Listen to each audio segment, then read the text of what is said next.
जय झूलेलाल सभिनी खे। अॼु असां वञूं था मंदिर। अॼु आहे चालीहे जो डे 5। हलो असां साण। घर से थोड़ी दूर निकलने के बाद हमें दिखी कावड़ और ये था कावड़ का टेंट और यहाँ कावड़ियों के विश्राम की व्यवस्था की गई थी। और ऐसे चलते चलते हम पहुंच गए थे मंदिर। जैसे कि आपको पता है हम रोज मंदिर जाते ही हैं। और ये है मंदिर का बाहर का प्रांगण और डेकोरेशन और लाइटिंग आप यहाँ पर देख सकते हैं। आपको अंदर लेके चलते हैं। ये है राणा साहब का एक रूप।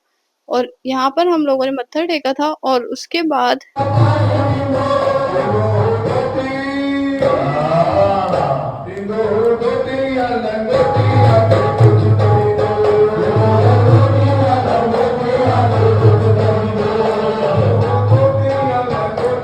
थोड़ी देर भजन वगैरह अटेंड करने के बाद हमें मिली कैंडीज यानी लॉलीपॉप। जैसा कि आप देख सकते हैं हमने लॉलीपॉप ली थी और बाहर आ गए थे हम। यहाँ एक कावड़िया विश्राम करा था और मंदिर के अंदर भी एक कावड़ रखी गई थी।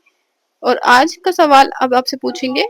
तो आज का ब्लॉग यहीं समाप्त होता है। आज हम हमें बताएंगे सिंधी में रजाई को क्या कहते हैं।